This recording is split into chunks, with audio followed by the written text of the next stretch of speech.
Hello, today we're looking at the what's it called again? The greatest common divisor, I think it is. GCD function in Numpy.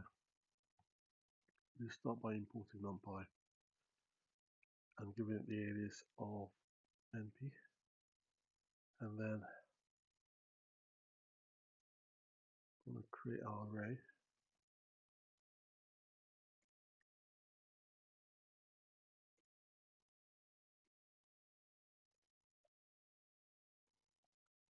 Created our array.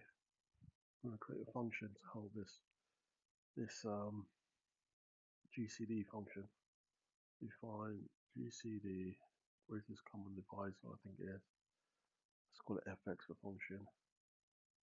And we'll pass parameter array 1, colon, enter, and we're going to say return numpy np dot gcd, I think it is.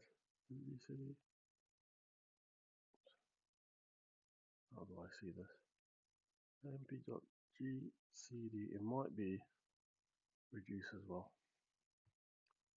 And then array 1. So now if I print the function, I need to print it. Or can I just say gcd fx array 1?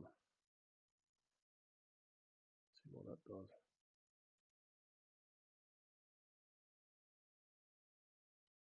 Taking a while.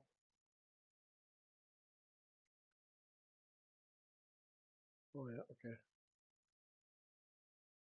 It's given me 1 as the greatest common divisor of these values is 1.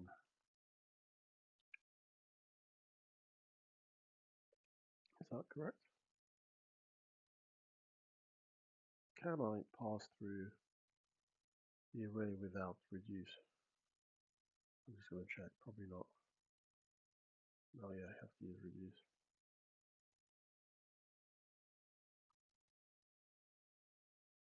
Okay, so let's try taking that one out and see what it does here. 2, okay. So if we were to do thread 3, 66, 99, and what else? Let's say 333 and run that, see what that does. Gives us the greatest common divisor is 3. And that's the GCD function in Python 3 or Collaboratory.